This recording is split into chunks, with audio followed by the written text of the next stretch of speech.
तो हम लोगों ने एक नावल रीड कर लिया था, तो आज से हम लोग रीड करेंगे दूसरा नावल, और इस नावल का नाम होगा द एलिफेंट मैन। तो अभी तक आप लोगों ने चैनल को सब्सक्राइब नहीं किया है तो चैनल को सब्सक्राइब करके बेल आइकन को प्रेस कर लीजिए। तो चलिए शुरू करते हैं आज का novel reading. Chapter 1, the creature in the shop. My name is doctor Frederick Travis. I am a doctor at the London hospital. One day in 1884, I saw a picture in the window of a shop near the hospital. I stopped in front of the shop and looked at the picture. At first, I felt interested, then I felt angry, then afraid. It was a horrible, ugly picture.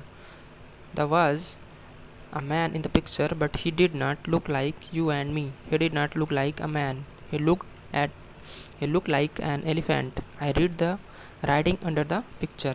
It said, "Come in and see the elephant man. 2 pence." I opened the door and went in.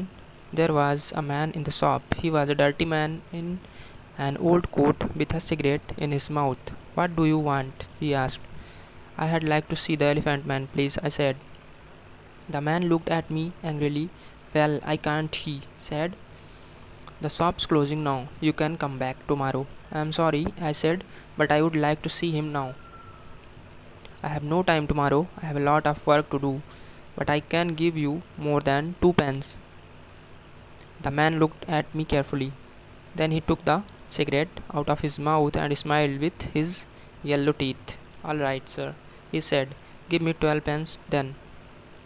I gave him the money and he opened a door at the back of the shop. He went into a little room. The room was cold and dark, and there was a horrible smell in it. A creature sat on a chair behind a table. I say a creature because it was not a man or a woman like you or me. The creature did not move or look at us. It sat very quietly on the chair in the cold, dark, dirty room and looked at the table. The creature had a cloth over its head because of the cold. On the table in front of it there was a dead flower. "Stand up," said the shopkeeper loudly. The creature stood up slowly. It took the old cloth off its head and put it on the chair. I looked at the creature and felt sad. "I am a doctor, so I know a lot about accidents and ill people. I see horrible, ugly things every day. But this thing was the worst of all. There were no men or women in the hospital like him. He wore some old trousers, but no shirts, coat, or shoes, so I could see his body very well. His head was the most interesting thing. It was very, very big, like an enormous bag with a lot of books in it. The head did not have much hair, and there was another bag of brown, dirty skin at the back of it. The skin came down below his neck. I could not see one of his eyes very well because a lot of skin came down in front of his face too. An enormous red tooth came out of his mouth. Under his nose, it looked like an elephant's tooth. The mouth and nose were like holes in the face. The face could not smile or laugh or look angry or sad because the skin could not move. It was dead like an elephant's face. There were more bags of dirty skin on the front of and back of the creature's body. These bags came down to his legs. The right arm was enormous and there were bags of skin on it too. The right hand was like a man's foot, but the left arm, and the left hand were beautiful.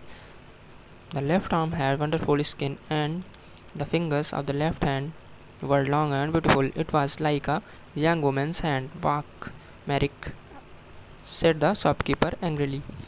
"Come on, quickly move." He hit the creature with his hand. Slowly the creature walked across the room, but he could not walk well. His legs were very big and fat, and he had a bad back. Could not walk or without a stick. "All right, thank you," I said. "Let him sit down. I don't want to see any more." I felt ill, and the smell in the room was very bad. "Yes, sir," said the shopkeeper. "Sit down, Merrick." We went out of the room and closed the door. The shopkeeper smiled at me with his yellow teeth. Wonderful, sir, is not it, he said. The best elephant man in England. Hundreds of people come to see him. You know, hundreds. I take him all over the country. I do. Yes. Very interesting, I said. Can I sit down? Yes, sir. Of course. Here's a chair. He looked at me, smiling. Would you like a glass of water, sir? Yes, please, I said. Then I looked at the things in the dirty shop. There were 2 or 3 bad apples and some old black bananas. That was all. No, no, thank you, I'm right, I said. Did you did you call the creature Merrick? That's right, sir. Joseph Merrick, the best elephant man in England. I take him all over the country, you know. Lots of people want to see him. Yes, I see. Do you get a lot of money? Well, sometimes we do, sir, yes. But it's difficult, you see, sir, because of the police. The police don't like us, you see, sir.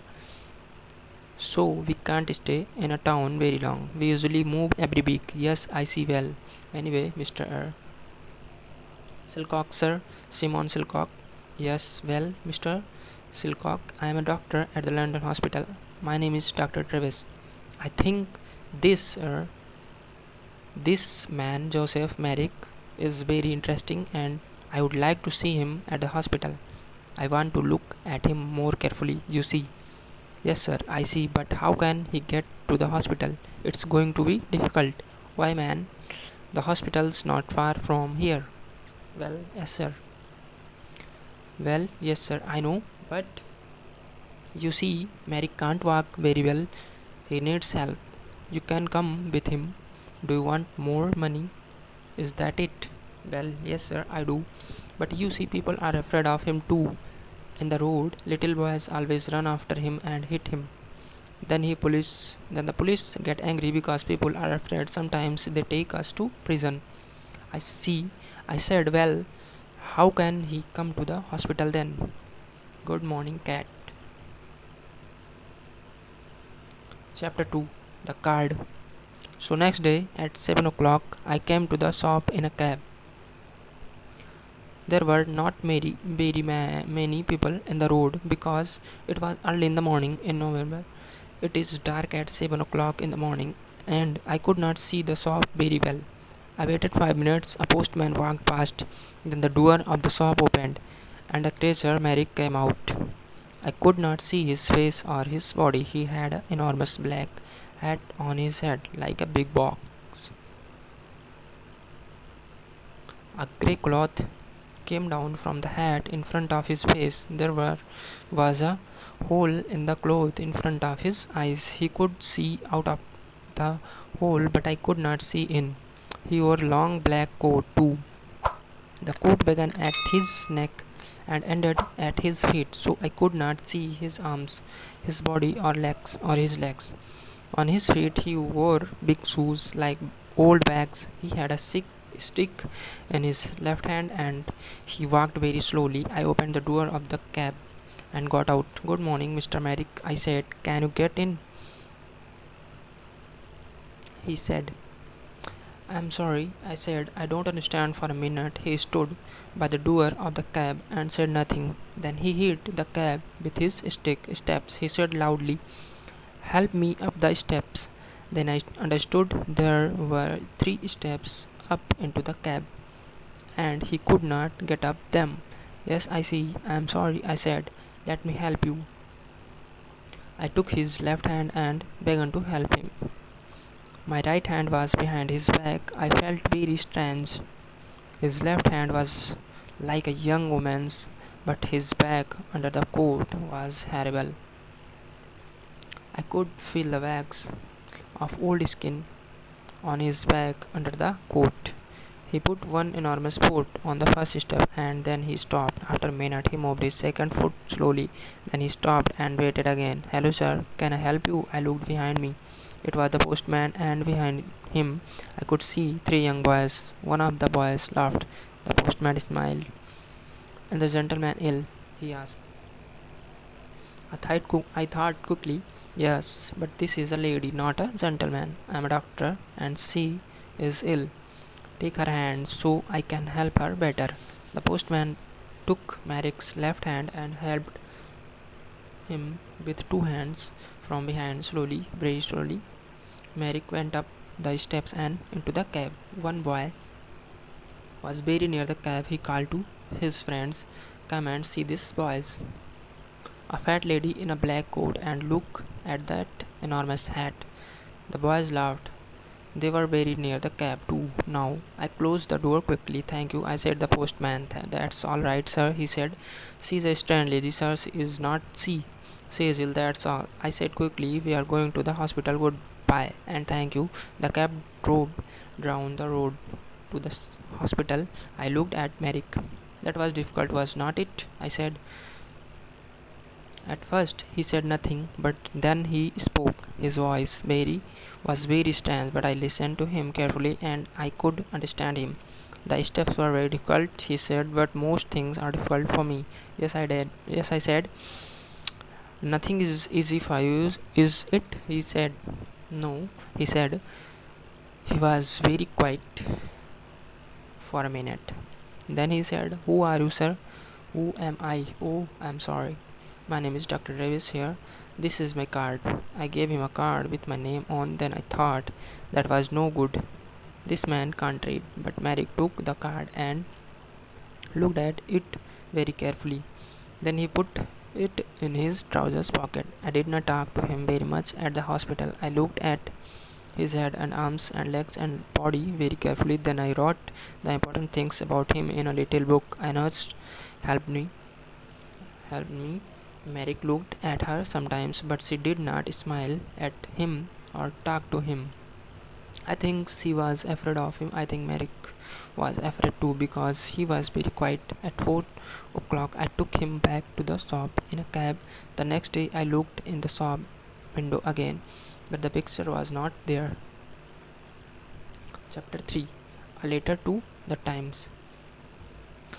I did not see Merrick again for 2 years. Then one day the police found him. He had my card in his hand, so they brought him to the London hospital. He was very tired, hungry and dirty, so I put him to bed in a quiet little room. But he could not stay at the hospital. He was not ill. And of course the beds in the hospital are for ill people. We have no beds for hungry people or ugly people. I told the hospital chairman, Mr. Cargom, about Merrick. He listened carefully and then he wrote a letter to the editor of the Times newspaper. From the Times, December 4th, 1886. A letter to the editor. "Dear sir, I am writing to you about a man in our hospital. He needs our help. His name is Joseph Merrick and he is 27 years old. He is not ill, but he cannot go out of the hospital because he is very, very ugly. Nobody likes to look at him and some people are afraid of him. We call him the Elephant Man. 2 years ago, Merrick lived in a shop near the London hospital. For 2 pence, people could see him and laughed at him. One day, Dr. Frederick Reves, a hospital doctor, saw Merrick, brought him to this hospital and looked at him carefully. Dr. Travis could not help Merrick, but he gave him his card. Then the shopkeeper, Silcock, took Merrick to Belgium. A lot of people in Belgium wanted to see him, and so after a year, Merrick found had pounds 50.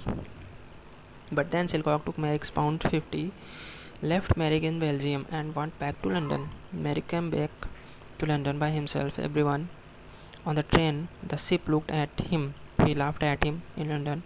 The police put him in prison, but then they saw Dr. Travis' card and brought Merrick to the London hospital. This man has no money and he cannot work. His face and body are very, very ugly, so of course many people are afraid of him. But he is very interesting man. He can read and write and he thinks a lot. He is a good, quiet man. Sometimes he makes things with his hand and gives them to the nurse because they are kind to him. He remembers his mother and he has a picture of her. She was beautiful and kind, he says, but he never sees her now. She gave him to Silcock a long time ago. Can the readers of the Times help us? This man is not ill, but he needs a home. We can give him a room at the hospital, but we need some money. Please write to me at the London Hospital. Yours faithfully, F.C. Cargom, Chairman of the London Hospital. The readers of the Times are very kind people. They give us a lot of money. After 1 week, we had pounds 50,000, so Merrick could live in the hospital for all his life. We could give him a home. Chapter 4. Merrick's first home. We gave Merrick 2 rooms at the back of the hospital. One room was a bathroom, so he could have a bath every day. Soon his skin was much better and there was no horrible smell. The second room had a bed, table, and chairs. I visited him every day and talked to him. He loved reading and talking about books. At first, he did not know many books, the Bible, and 1 or 2 newspapers, that's all. But I gave him some books of love stories and he liked them very much. He read them again and again and talked about them often. For him, the man and woman in these books were alive, like you and me. He was very happy, but sometimes it was difficult for him at first. 1 or 2 people in the hospital laughed at Merrick because he was ugly. Sometimes they brought their friends to look at him. One day, a new nurse came to the hospital and nobody told her about Merrick. She took his food to his room and opened the door. Then she saw him. She screamed, dropped the food on the floor, and ran out of the room. I was very angry with the nurse and went to see Merrick. He was not happy about it, but he was not very angry. I think he felt sorry for the girl. People don't like looking at me. I know that, Dr. Davis, he said. They usually laughed or screamed. Well, I don't want nurse to laugh at you, Joseph, I said angrily. I want them to help you. Thank you, doctor, he said in his strange slow voice. But it's not important. Everyone laughs at me. I understand that. I looked at him sadly. In his one good hand, his left hand, he had the little picture of his mother. He looked at the picture for a minute and then put it by a flower on the table. A tear ran out of his eye and down the skin of his enormous ugly face. Dr. Davis, he said slowly, you and the nurses are very kind and I'm very happy here. Thank you very much, but I know I can't stay here long and I would like to live in a lighthouse after the hospital, please. A lighthouse or a home of blind people. I think those are the best places for me. What do you mean? I asked. Why? He did not look at me. He put the flower on the picture and looked at it carefully. Lighthouses have sea all around them, don't they? He said. Nobody could look at me in a lighthouse, so I would be happy there. And blind people can see nothing, so they could not see me, could not they? But Joseph, I said, this is your home. You live here now. You are not going to leave the hospital. Not today, perhaps, he said, but soon. You are a kind man, Dr. Davis, but I can't stay here very long. I have no money. I smiled. Joseph, I said, this is your home now, don't you understand? You can stay here all your life. Very carefully, I told him about the letter to the Times and the money. I don't think he understood at first, so I told him again. He was very quiet for a minute. Then he stood up and walked up and down to the room very quickly. A strange sound came from him, like laughing. Chapter 4 End. तो अभी तक आप लोगों ने channel को subscribe नहीं किया है तो चैनल को सब्सक्राइब कर लीजिए. थैंक यू लास्ट तक